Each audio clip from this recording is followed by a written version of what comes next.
El juego de los Eternos, la segunda partida. Habían pasado siglos desde que Adira ganó la partida. Su victoria marcó un punto de inflexión en el juego de los Eternos, una contienda infinita donde la humanidad era tanto la ficha como el tablero. Pero, a diferencia de otros vencedores que usaban su poder para moldear realidades según sus caprichos, Adira eligió un camino inesperado. Se negó a reclamar su trono como eterna. En lugar de perpetuar el ciclo, buscó liberar a la humanidad del control absoluto de estas entidades. Adira utilizó su victoria para sembrar una chispa en la conciencia humana, la libertad de elección. Eliminó las influencias directas de los Eternos, asegurándose de que la humanidad pudiera caminar sin sus intervenciones. Fue un tiempo de florecimiento y caos, de creación y destrucción, porque, como Adira entendió mejor que nadie, la verdadera esencia de la humanidad residía en su capacidad para ser imperfecta.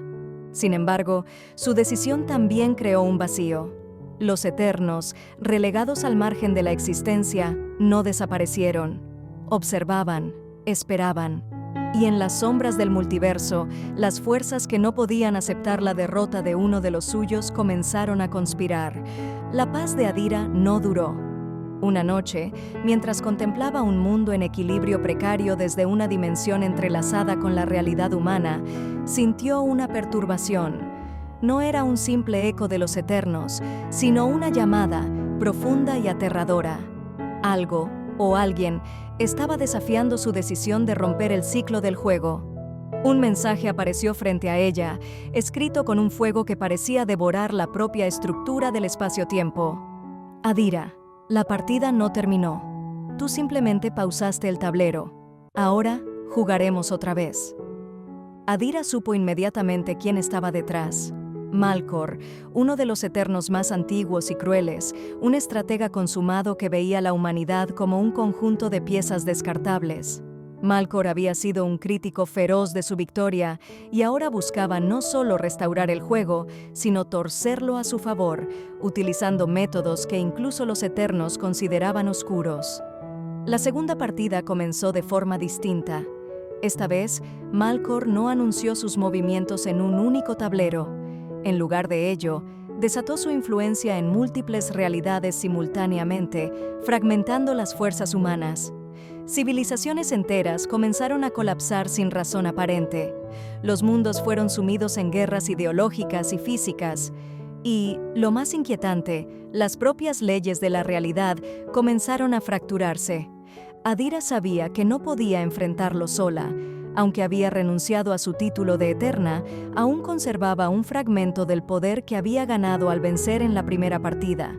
Usó ese poder para reunir un equipo de aliados únicos, humanos y no humanos, cada uno procedente de una línea temporal o realidad diferente, pero todos unidos por una sola causa: detener a Malcor antes de que su juego destruyera todo lo que quedaba. Kiran, un genio militar de una civilización que había dominado la guerra con inteligencia artificial. Nisa, una ingeniera de mundos fractales, capaz de manipular la materia a nivel cuántico. Rylor, un guerrero de una dimensión donde las emociones podían solidificarse en armas. Eiko, un cronista inmortal que había observado la historia de innumerables universos. Cada uno traía consigo habilidades y perspectivas que Adira sabía que serían cruciales para enfrentarse a Malcor, cuyo poder había crecido exponencialmente gracias a las energías robadas de los mundos que había destruido. El primer enfrentamiento con Malcor no fue una batalla, sino un juego psicológico. Malcor, desde su posición como un titiritero de realidades, comenzó a manipular las mentes de los aliados de Adira, sembrando dudas y desconfianza. Les mostró visiones de sus posibles fracasos, del sufrimiento que sus acciones podrían causar si fallaban.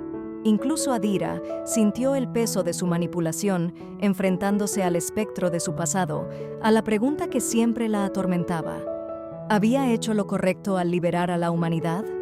Pero fue en ese momento que Adira recordó por qué había ganado la primera partida.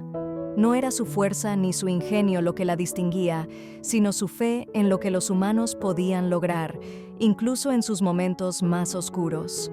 Compartió esa convicción con sus aliados, ayudándoles a superar las ilusiones de Malcor y restaurando su enfoque.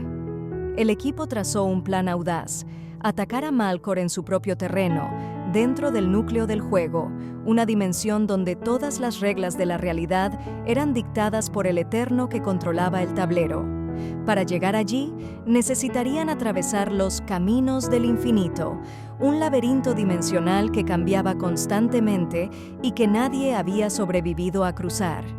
El viaje a través de los caminos fue una prueba tanto física como emocional. Cada paso los llevaba a enfrentar versiones distorsionadas de sí mismos, versiones que habían fracasado, versiones que habían sucumbido a la desesperación o la corrupción, pero también encontraron fuerzas inesperadas, fragmentos de humanidad que habían resistido a los eternos, pequeñas pero brillantes chispas de esperanza que los impulsaron a seguir adelante. Finalmente, llegaron al núcleo del juego. Allí, Malcor los esperaba, rodeado de un tablero gigantesco, donde cada ficha representaba una vida, un mundo, un universo. El Eterno los saludó con una sonrisa sardónica. «Bienvenidos, pequeños. Esta vez no habrá piedad. Juguemos». La batalla final fue tanto una confrontación de poderes como una guerra de ingenios.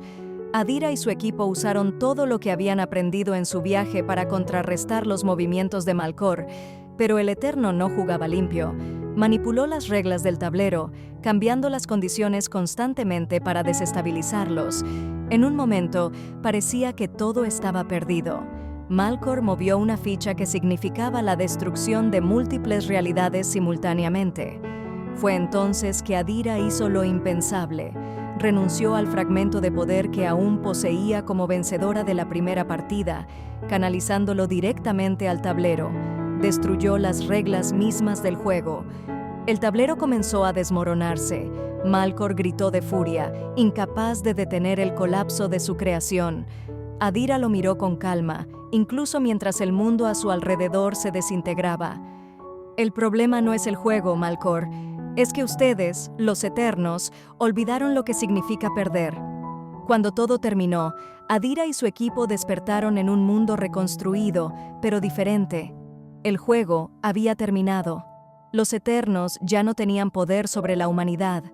Y aunque las cicatrices del conflicto seguían presentes, Adira sabía que esta vez, realmente, la humanidad tenía la oportunidad de escribir su propio destino. El precio de la victoria fue alto, pero valió la pena. Adira miró el horizonte y sonrió. Por primera vez en milenios, el futuro no estaba escrito. FN